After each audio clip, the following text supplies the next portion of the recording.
estão informando ainda aos nossos seguidores.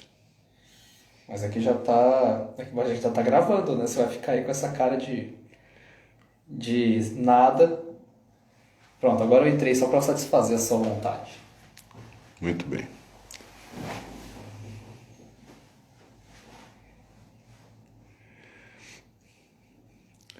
Muito bem, já temos dois, então vamos. Bom dia. Bom dia, Jaque Mendonça. Beleza, o tema de que vamos falar hoje é família e realização sexual e afetiva. E lembrando, a gente está na pergunta geral, né? Como aconselhar a eventuais filhos, né, que querem fazer experiências, né, na área de identidade sexual, como se diz, ou identidade de gênero, né? Com perdão, mas quando um filho de 16 anos ou coisa assim, né, ou bem antes, até 13 anos, 14 anos, manifesta esse desejo, a resposta é, com perdão, é que faltou muita coisa antes, infelizmente, né? Esse é o ponto crucial, né? É preciso perguntar-se nesse momento que ideal eles têm de casamento, que ideal eles têm de sexo, que ideal eles têm de amor, né? Porque uma pessoa normal que quer ser feliz, né, normalmente não começa por isso, né? Isso faz parte, enfim, da maluquice generalizada em que vivemos, de que prazer é tudo na vida. Prazer é a própria razão de ser,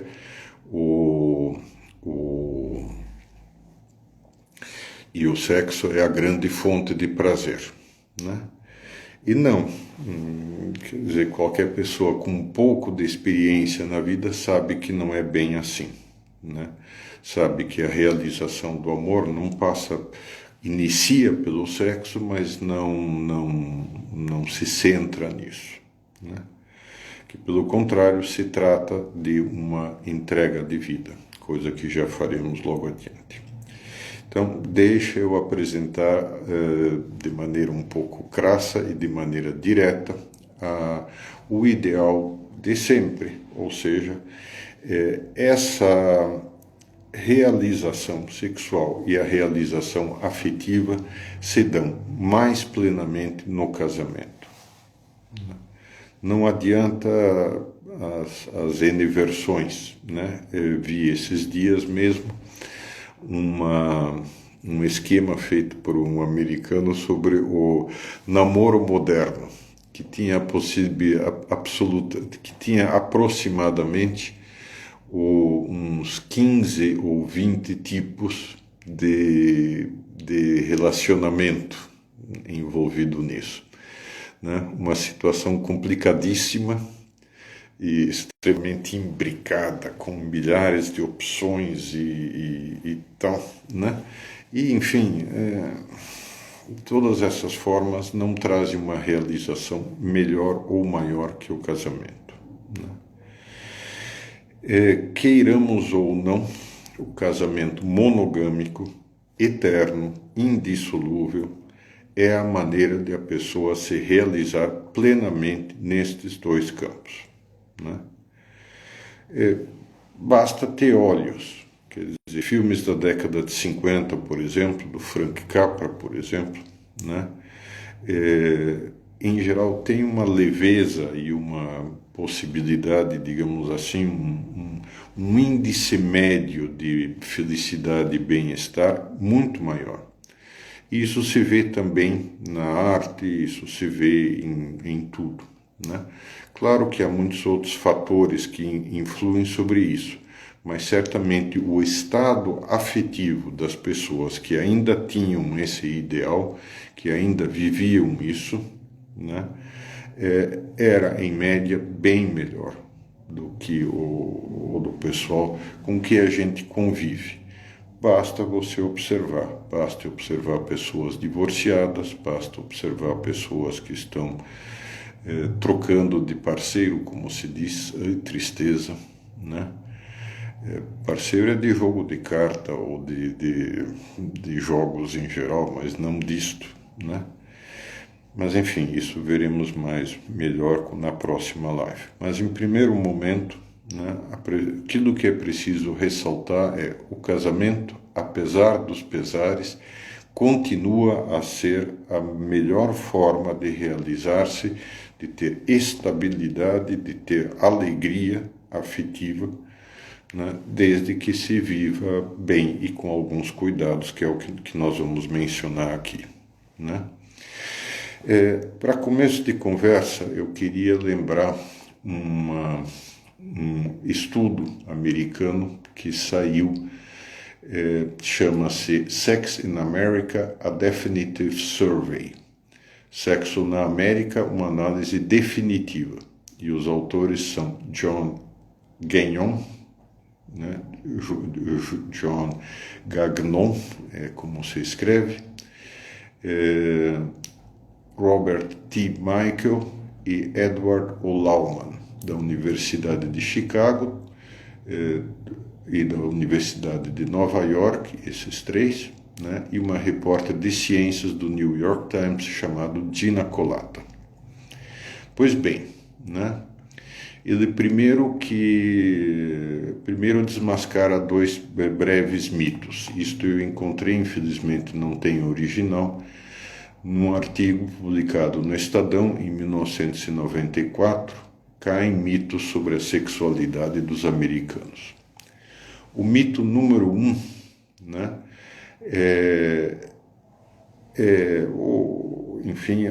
a obsessão sexual dos americanos, né? Pelo contrário, né, muita gente nos Estados Unidos ou é virgem ou mantém um estado de pouquíssimos relacionamentos sexuais, né? Sem preocupação e sem maior vinculação com isso. Essa espécie de obsessão freudiana com o sexo é algo que é próprio simplesmente da propaganda dos meios de comunicação e com isso passa para a cabeça dos jovens que já são naturalmente inclinados a isso, dado o despertar do instinto sexual, né? O mito número 2, agora eu cito esse artigo, né, garante que o sexo, ou pelo menos o tipo de relação frequente e mais gratificante, é praticado pelas pessoas que vivem sozinhas, não têm vínculos, em inglês no strings attached, já tem até sigla para isso, NSA, né, sem vínculos assumidos, não, isso aqui vai ficar aqui, acabou, beleza, né? Depois é você para lá e eu para cá, tá tudo ótimo. Então, pelas pessoas que vivem sozinhas, não têm vínculos e são mais aventureiras entre os lençóis. Ou seja, os que têm vários parceiros, né? Na verdade, porém, continua o artigo, é no casamento a única forma pela qual o sexo é totalmente aceito pela sociedade até hoje, né, que situam os índices de satisfação mais elevados, né, 88%, quase 90%, a imensa maioria, né. Amantes que vivem juntos vêm em segundo lugar, muito próximos. Os índices mais baixos, 54%, encontram-se entre as pessoas que não estavam nem casadas, nem vivendo juntos. Então, esse é um primeiro dado. E, de fato, os autores comentam, o efeito casamento é tão dramático que submerge todos os demais aspectos dos nossos dados. Muito bem, e é isso. É aparentemente uma surpresa nos dias de hoje, uma vez que vocês não encontrarão quase ninguém que tenha a coragem de dizer isso, né? Mas o fato esse é o que a pesquisa científica indica. De fato, o pessoal usou mais de 3.500 entrevistas, e isso é bastante significativo, né? Não só o sexo é mais satisfatório para as pessoas casadas ou que moram juntas, como também é mais abundante. 36% dos homens casados dizem que fazem sexo 2 a 3 vezes por semana, que é basicamente a zona de conforto nacional, e o índice é ainda mais elevado, 40%, para aqueles que coabitam. Apenas 19% dos homens que vivem juntos mantêm a mesma, que vivem sozinhos, mantêm a mesma frequência. O dobro de mulheres casadas, tanto quanto as mulheres avulsas, disseram situar-se nesta zona. O principal motivo para o sexo ser mais frequente no casamento e entre casais que vivem juntos tem menos a ver com o romance e mais com a logística do sexo, com a praticidade do assunto. É óbvio lulante. Agora, a repórter, que foi casada durante 22 anos, não se especifica se ela se separou ou não, né? Mas diz que há algo mais também, é outra coisa óbvia, que aumenta a realização sexual. A saber, 3 itens que ela cita: amor, comprometimento e carinho entre parceiros sexuais. O que é o óbvio lulante? Quer dizer, se saber que se não vai perder essa mulher espetacular ou esse homem espetacular tão rapidamente, a qualquer momento e sem um pretexto suficiente, né? É evidente, né? 80% das mulheres e aproximadamente 3/4 dos homens disseram que têm sido totalmente fiéis no seu casamento, né? Ou seja, é tudo o que historicamente já sabíamos, é tudo aquilo que a Igreja Católica propõe nos seus mandamentos e nas suas recomendações para efeitos do casamento, né? O desmascaramento dos americanos enquanto pessoas hipersexualizadas pelo estudo foi uma boa notícia para David Dunton, 64, de Cambridge, Massachusetts, casado há 40 anos. Esperamos 15 anos para que as coisas voltassem a um tipo de sanidade, a algum grau ou nível mínimo de sanidade, porque a década de 60 e 70 foram décadas de frenesi destampado, vamos chamar assim, né?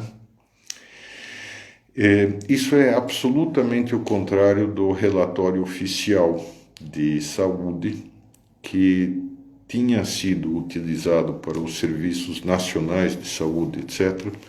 O relatório oficial era o do Dr. Kinsey, que depois se determinou que falsificou completamente dados fundamentais, né? Mudou, por exemplo, a porcentagem de homossexuais para mais de 10%, o que é totalmente falso, né? Como já vimos na passada, é de homossexuais perto de 2%, e total de LGBTI é 4,8%, né? Então, e isso tem um componente cultural muito grande, né? Seria bem menor ainda, o normal é entre 1% e 2% de homossexuais, né? Não mais do que isso. Enfim, essa questão muito simples e muito prática, né? Mas tem mais dados aqui.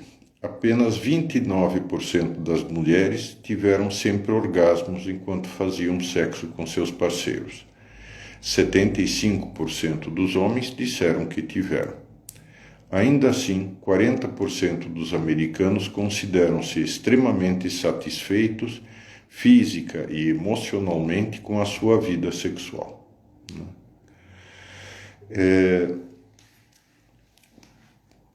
Mesmo assim, o estudo fornece alguns dados surpreendentes sobre o orgasmo feminino. Por exemplo, 26% das mulheres brancas disseram sempre ter tido orgasmos. Peço perdão pelo aspecto escabroso, mas dado o tema não há muito jeito de escapar. Enquanto 38% das mulheres negras e 34% das hispânicas disseram que sempre tiveram. O índice de mulheres casadas que têm orgasmo é significativamente maior do que o das mulheres solteiras. Entre mulheres religiosas, o estudo descobriu que as protestantes conservadoras apresentam os índices mais elevados de orgasmo. As protestantes conservadoras são as que vivem esse modelo de casamento, em geral, com fidelidade, com indissolubilidade e com... As protestantes mais moderninhas, aí já sabemos que não é bem assim, Alguns dos pesquisadores surpreenderam-se ao descobrir que a visão recíproca dos amantes nus vinha em segundo lugar. Em primeiro lugar, claro, é a do sexo vaginal, A segunda visão é amantes nus. O terceiro, bem de longe, são sexo grupal, voyeurismo, etc. Muito bem. Ter relações sexuais logo depois de encontrar um parceiro não é caminho para o altar. Essa é uma das grandes burrices modernas. A moça que, achando que uma vez que esteja num relacionamento, vai poder induzir o cara a casar-se. Pelo contrário, está dificultando e está bloqueando essa possibilidade. Está criando problemas para si próprio. Por quê? Quer dizer, se você tem o bônus e não tem o ônus, se você tem o aspecto bom e não tem os compromissos que dele derivam, o interesse em casar-se é muito baixo, especialmente para os homens. Ter relações sexuais logo depois de encontrar um parceiro não é o caminho para o altar, embora possa conduzir a relacionamentos de longa duração, enquanto a mulher estiver disposta a esperar, com perdão. Dentre os casais que acabaram se casando, quase a metade disse que não fez sexo no período de 1 ano depois que se conheceram. E isso os americanos, que enfim estão completamente desorientados em termos de moral sexual. Pois bem, o que leva o rapaz a fazer uma pergunta dessas? O que o leva a, de certa forma, a querer expandir o seu campo, A primeira coisa é a propaganda, evidentemente, Está sendo bombardeado por esse modelo de sexualidade, modelo falso, em filmes, quase todos os filmes a que assiste, comerciais, pela pornografia e, naturalmente, pela situação geral e, sobretudo, este é o grande fator determinante, pelo que vê nos pais. Se ele tem na frente dos olhos um modelo de casamento que funciona bem, em que, de fato, o marido demonstra venerar a sua esposa e a esposa demonstra venerar o seu marido, a coisa anda bem. E ele vai dizer, não, isso é o que eu quero para mim. Se, porém, ele vê que são frios no relacionamento, eternamente têm problemas, vivem de briguinhas, etc., não. Um amigo meu inglês, também um autor conhecido, crescentemente, não vou mencionar o nome porque é uma coisa muito pessoal que ele me disse, comentou que na infância, os seus pais nunca gritavam uns com os outros, uns com o outro, mas havia muitas formas de silêncio. Durante vários anos, eles simplesmente não trocaram uma palavra enquanto ele estava lá, né?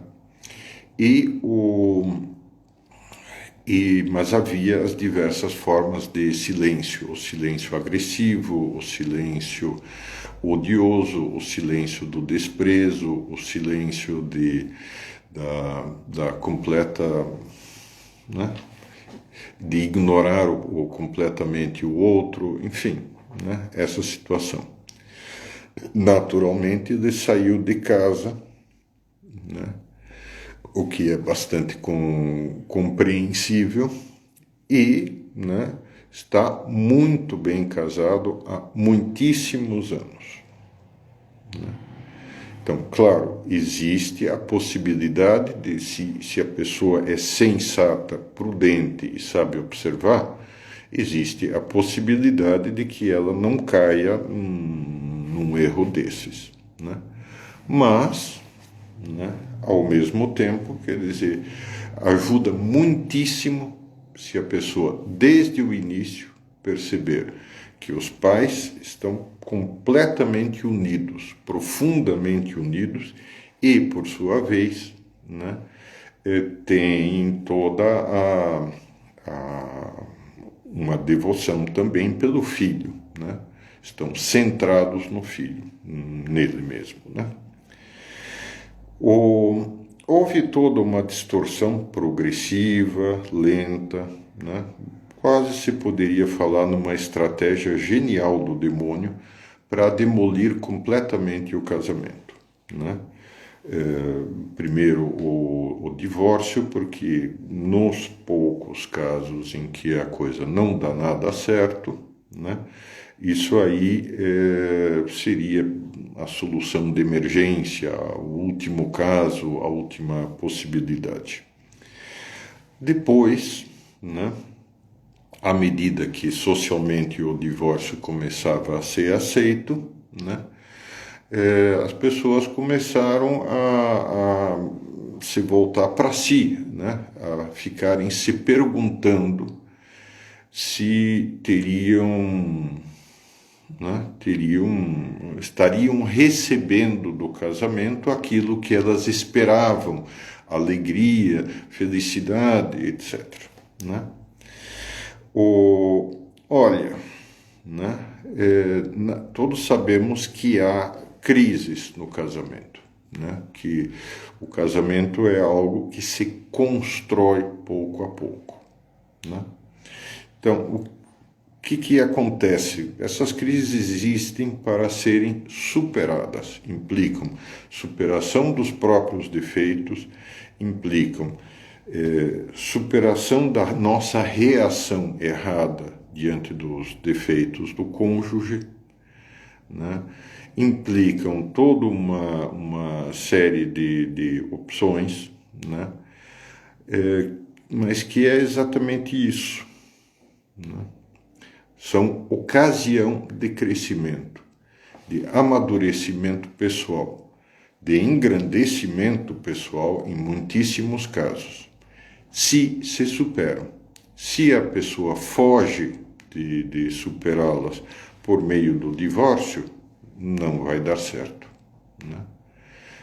Vai permanecer imaturo e, na verdade, vai reforçar a sua imaturidade, portanto, a sua incapacidade de superar problemas de relacionamento e, em geral, todos os problemas da vida. A pessoa se autodestrói com isso. Segunda etapa, né, foi a enorme propaganda que se fez no século XX, né, uma coisa monstruosa, né, para dizer que você tem que encontrar a felicidade, receber a felicidade do outro. E aí os dois egoístas contraem o matrimônio e o resultado é, quer dizer, não recebem de mão beijada, não recebem de graça. É óbvio, né? Dois egoístas, dois bicudos não se bicam, né? Como se diz. Então é isso. Se a gente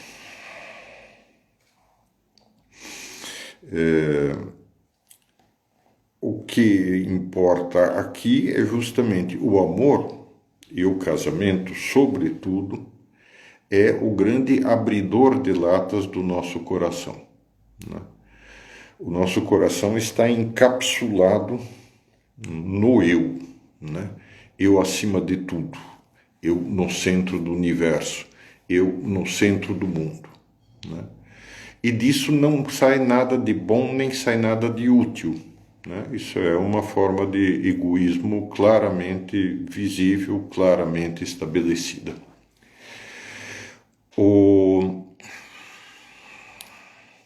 Há uma pessoa que pergunta: professor, uma pessoa pode querer ou preferir o celibato, ou seja, não querer casar, é o meu caso, ter uma vida sexual ordenada e sentir-se satisfeita. Sexo é uma parte do ser humano que não a principal, sem sombra de dúvida, né? Em ampla medida, a gente observa que para as pessoas casadas, o aspecto meramente físico do relacionamento, o aspecto de casamento, né? Perdão, o aspecto sexual do casamento é menor, né? Com perdão do comentário pessoal, mas a minha mãe me disse uma vez, né? Olha, ela cresceu numa fazenda, né? Olha, quando você viu boi, ovelha, galinha praticando o ato, você não dá grande importância a ele. E é o que uma pessoa, aquilo a que uma pessoa casada chega, né? É óbvio que não é tão terrivelmente importante. É óbvio que, inclusive, dá para viver com uma pessoa que tem um problema grave nesse sentido, né? Portanto, quer dizer, isso depois a gente já verá com um pouco mais de detalhe, né? Mas para já vamos terminar a destruição do casamento e o mito, né, de que o prazer, a relação sexual e o máximo seria a grande fonte de realização e de felicidade para as pessoas, né? Esse mito instaurou-se por essa atitude, a atitude de encapsular-se em si mesmo. E perfeito, né? Não há problema nenhum, né? O que existe, sim, né? Isso é a natureza paradoxal do amor, que também falaremos daqui a pouco. Mas só dá, né, para amar se esse amor é uma entrega de si próprio, uma entrega de toda a personalidade. Se eu já não me pertenço, para dizê-lo de maneira forte, se eu sou um escravo da minha esposa e a minha esposa é uma escrava minha, né? Porque elas transferiram a posse, porque ele transferiu a posse. Então, isto é aquilo que realiza isto, né? Paradoxalmente, é o que torna a pessoa feliz. Então, essa ideia foi destruída, né? A destruição se fez com a ideia de que o egoísmo, ninguém vai cuidar de você, você é o único, né? Você tem que se defender a si próprio, você tem que se cuidar sozinho e acabou, né? Ou seja, isto é algo que a gente vê aqui em grande quantidade, né? A pessoa está olhando só para si própria e é triste, né? É triste, se engana a si própria, corre atrás de tudo quanto são satisfaçõezinhas, mas que deixam nada como sequela, como rastro. Terceiro ponto foi a redução do casamento a um vínculo jurídico e depois a qualquer vínculo de tipo jurídico, ou seja, a extensão do casamento a homossexuais, etc. e tal. Então, resultado total, né? Para todos os efeitos práticos, existem poucos casamentos hoje em dia, né? Poucos reais, poucos verdadeiros. Há muitas pessoas que convivem, há muitas pessoas que aguentam, mas que não sabem amar, que não aprenderam realmente a amar. Muito bem. O que seria preciso mudar? Então, primeira coisa é algo que já mencionamos, né? A felicidade é, de fato, algo dado, né?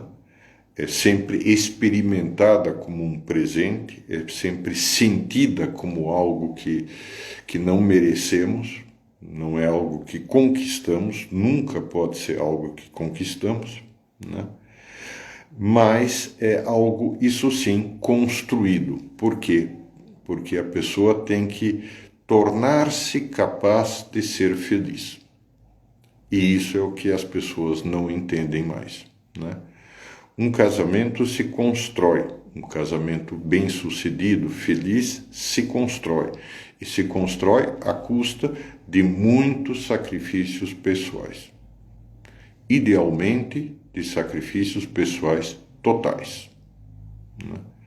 Por isso, posso dizer o seguinte, né? Eu não sou casado, sou celibatário por convicção, né?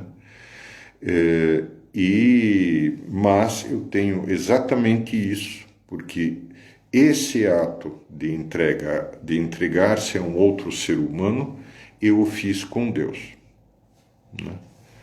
E isso, a experiência claríssima que eu tenho é que para dar equilíbrio à personalidade, para dar maturidade e para realmente ter uma boa medida de felicidade neste mundo, é assim, né? Que é preciso dar-se, sem olhar para o benefício pessoal, né? Muitas vezes aceitando um bom índice, um bom grau de prejuízo pessoal, né? E que de fato pode nos custar muitíssimo, né? Muito bem. Só para saudar rapidamente todos os que entraram, bom dia a todos, sejam muitíssimo bem-vindos. Muito bem. Então, essas correções que a gente tem que efetuar são correções no nosso modo de ser, né? Modo de ser egoistizado, como já vimos, e que precisa ser transformado, né? Muito bem. Reparem, isso, de certa forma, por um lado, é difícil, né? Porque a tendência natural do ser humano, sobretudo sem experiência, é a de proteger-se, portanto, de pôr uma lata em torno do coração, né? E é de afastar-se e evitar o que pode acontecer e que contrarie, né? Mas não funciona ao longo da vida. Um caso triste também, eu vi também uma entrevista no Estadão na década de 90, era com Alain Delon, né? O homem mais bonito do mundo na década de 60, o ator francês, tal, né? Que morava sozinho, cercado de gatos, né? O gato é uma espécie de imagem do egoísta, assim, então são símbolos dele mesmo.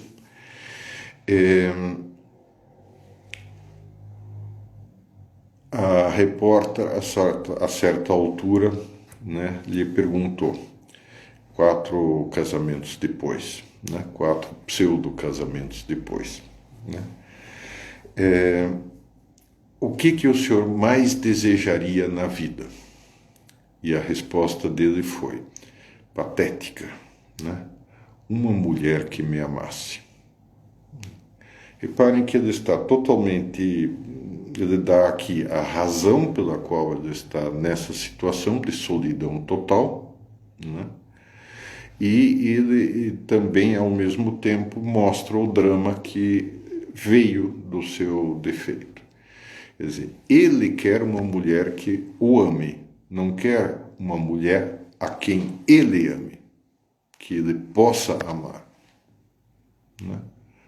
Bom, óbvio, entrou com essa atitude, você não me ama o suficiente, pronto, vai descasar, vai arrumar os trapos e ir embora, né?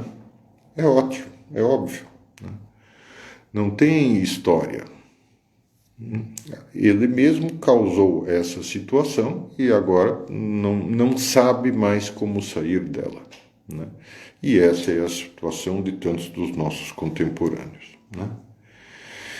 E o fato é o seguinte: quando se investe demasiado no sexo e muito pouco no amor, na capacidade de amar e de entregar-se ao outro, né? O próprio amor, o próprio sexo é um símbolo reduzido do amor nesse sentido, né? Porque no momento do ato sexual há uma entrega de si próprio que não é total, nem nunca consegue ser total, é apenas uma entrega do corpo, né?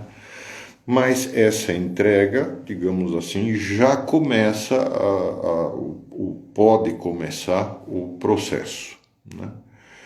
Mas não é suficiente, né? Sempre deixa o pessoal que está fora por aí, digamos assim, que está praticando o sexo à toa, né? Sempre deixa o pessoal frustrado, né? Um homossexual, vi uma entrevista também esses dias, dizia, olha, esse é um negócio que, a homossexualidade é um negócio que vicia, causa uma obsessão com ele, né? Com a própria pessoa, a pessoa não consegue se livrar disso, né? E ao mesmo tempo causa uma certa frigidez, porque, né, para você conseguir um prazer pelo menos próximo da primeira vez, né, você tem que aumentar a dose cada vez mais e com cada vez mais frequência, né? E mesmo assim, passado o tempo, não tem mais nada, né? E é isso, é porque isso é uma entrega apenas parcial, né? Insuficiente, frustra. Ao passo que as pessoas que realmente se entregam, né, de corpo e alma, e aí sim é o papel do sexo, se sentem muitíssimo mais realizadas. Isto que vimos nesse estudo americano, né? Americanos são a fonte de quase todas as besteiras e quase todas as correções das besteiras também, né? Muito bem. O que acontece com uma pessoa dessas? Ela se educa mal. Imagine você pegar um caboclinho e levá-lo a um restaurante de luxo, né, em que ele tem quase todos os grandes pratos do mundo à sua disposição, né? E ele vai ficar profundamente entediado, porque na sua compreensão o grande prato, o prato que realmente o satisfaz é fubá, né? Só fubá, né? Existem milhares de outras coisas melhores para ele, né? Existem milhares de outras coisas mais gostosas, mais entusiasmantes do que fubá, e ele quer fubá, né? É isso o que acontece com uma pessoa viciada nessa ideia de que felicidade está no prazer, felicidade está no sexo. Ele quer fubá, né? Que é a coisa mais elementar, mais chata, mais, né, mais padrão do mundo, né? E né? Claro que ele se autodestrói nesse processo, né? E claro que ele sempre sairá frustrado e será um velho desses, né? Mal-humorado, isolado, sem contato com ninguém, né? Então é isso, né? Amor é outra coisa, né? Amor implica que haja uma conexão afetiva profunda, né? E, portanto, implica que por ter essa conexão com essa pessoa, eu lhe entrego o corpo, eu lhe entrego o coração e eu lhe entrego tudo o que eu sou e o que eu tenho, né? E isso é sempre bonito. As pessoas até admiram, mesmo que não vivam, né? Um casal que é fiel até a velhice, etc., em geral, mexe profundamente com as pessoas, né? Então, isso, né? Depois, prometemos falar da natureza paradoxal do amor, né? Parece que a gente está perdendo, né, quando a gente se entrega ao outro e, sobretudo, corre um risco muito grande, porque o outro também é humano e sempre há o risco de que fraqueje, sempre há o risco de que não corresponda, sempre há o risco de que, né? Mas é preciso ter a coragem de fazer isso, né? Porque não se tendo isso, não se faz bem para si próprio, nem se faz bem ao outro, né? E, como dito, né, uma das principais preocupações deveria ser fazer bem ao outro, ser dele, satisfazê-lo, né?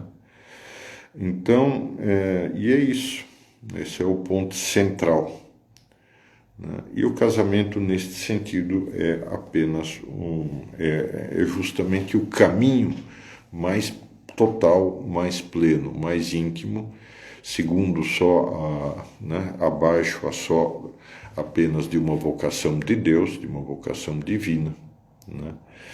E é o grande caminho para justamente a pessoa aprender, porque é um processo e é um processo custoso, como dito, implica você abandonar-se a si próprio, né?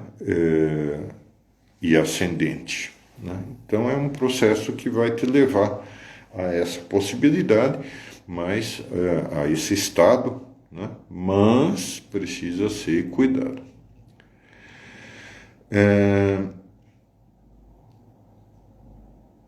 Olha assim, né? Novamente a Jaque está fazendo comentários. Que sexo sem qualquer raciocínio é equivocado, qualquer honestidade é falsa, as falsas honestidades que o pessoal diz. O amor é quem enobrece os nossos atos, desde que seja entendido dessa forma, porque aí é algo que realmente vale a pena, aí é algo que é realmente grande, né? E depois, né, terceiro ponto fundamental, filhos, né? Aquilo que falamos da vez passada, não se pode contrariar a determinação biológica, a determinação sexual biológica, né?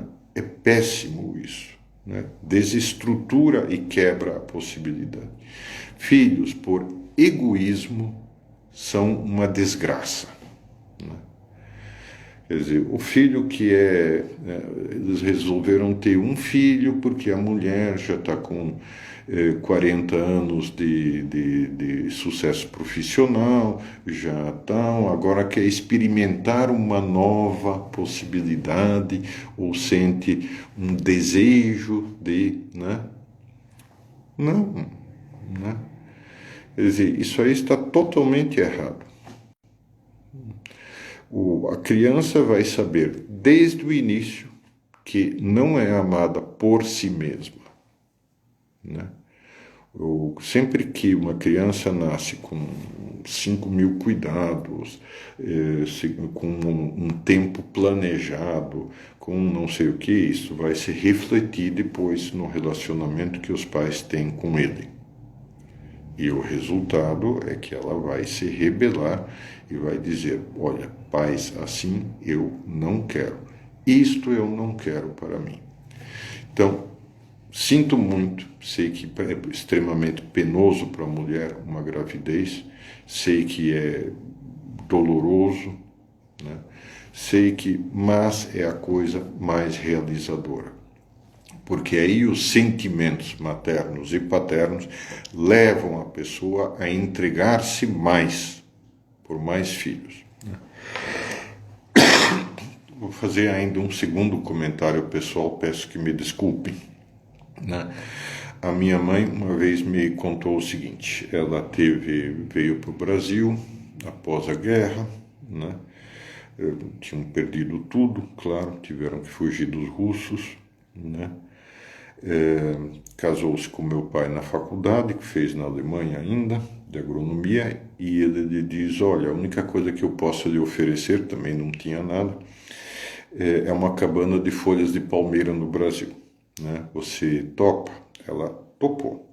E vieram os dois com uma mão na frente e outra atrás, né? E claro, tiveram todas as dificuldades, e minha mãe teve o primeiro filho, né, que era bem grandinho, né, depois crescido tinha 2,5 metros, se eu bem me lembro, né, já faleceu, e isso causou um rasgão no útero, que os médicos não detectaram, né. E com isso, os próximos 3 filhos que ela teve, né, se perderam, né, morreram mortos, né. E depois e depois veio mais um, né. E esse meu irmão mais novo, que claro, eu tinha 10 anos, ele 8, né, era o centro do meu universo, né. E aos 8 anos ele faleceu de leucemia, uma coisa muito penosa na época, né? Muito bem, mesmo com todos esses sofrimentos, minha mãe me diz, depois, passados já vários anos, me diz: olha, né, no meu coração caberiam todos vocês 6, ela comentou, porque era cada pessoa era cada pessoa, né? Caberiam vocês 6, né? E ainda teria espaço para muito mais. Então, eu confesso que isso naturalmente me tocou muitíssimo, né? Gostei e por outro lado, senti que estava muito bem querido, muito bem amado, muito desejado pela minha mãe, né? Bom, desculpem o comentário um pouco pessoal, né? E um pouco sentimental, mas, né, o fato é, para um filho saber-se querido por si mesmo é absolutamente fundamental para que desenvolva uma personalidade, né? Senhores pais, façam um exame de consciência, né? Quer dizer, ok, pode haver circunstâncias que aconselhem a espaçar os filhos, pode haver circunstâncias que aconselhem a limitar, tem métodos para isso, etc. e tal. Mas, né, não adianta. Quer dizer, a melhor situação, a melhor possibilidade de lidar com isso é receber os filhos como presentes dados por Deus. É recebê-los tal como são. Porque cada filho engrandece substancialmente o nosso coração. Cada filho nos torna totalmente mais capazes de amar. Não só a eles, não só ao marido, mas em geral. E todos nós sabemos que as mulheres mais felizes são as que têm muitos filhos. Também no Estadão saiu há vários anos, mais ou menos nessa época, uma foto absolutamente espetacular de uma mãe jovem com uns 10 filhos enfileirados a ponto de atravessar a rua, né?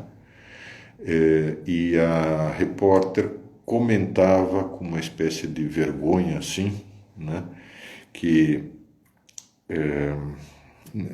não se deve ter tantos filhos hoje em dia, já é sabido, mas que a maternidade é inspiradora, etc. As pessoas reconhecem e, no entanto, não querem aceitar, né? Isso é um fato. E olha, não adianta. Quer ter um casamento feliz? Não ponha travas aos filhos. Ah, mas vai dificultar, vou ter que trabalhar em dobro, vou ter... Sim, senhor, mexa-se, né? Eu conheço uma série de casais que têm muitos filhos e sempre a constatação né, essas pessoas são mais felizes do que aqueles que retiveram os filhos, do que aqueles que planejaram os filhos, do que aqueles que ficaram lá cheios de dedos e preocupados com como vão pagar a universidade, como tal. Eles que estudem, os meninos, eles que estudem, eles que façam a faculdades federais gratuitas, né? Mexam-se. E isso, por sua vez, também é ótimo para os filhos que têm que que não se tornam parasitas dependentes dos pais, né? É o óbvio ululante. Enfim, tudo isto é óbvio, tudo isto é evidente, tudo isto basta ter um mínimo de experiência de vida para saber. Mas isto é o que se precisa mostrar para os filhos, senão eles vão ficar desorientados.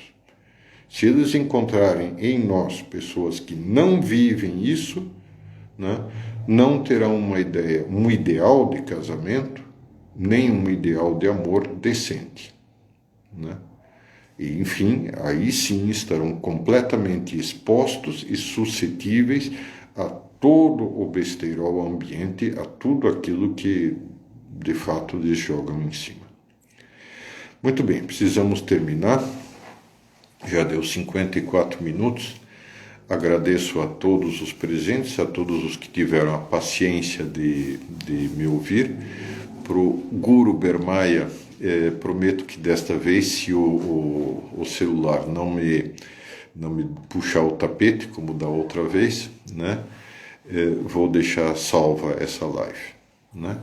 A anterior eu gravei mais separadamente, mas tive alguns probleminhas epilépticos, então saiu um pouquinho entrecortado. Talvez grave ainda mais uma vez. Muito obrigado e até a próxima.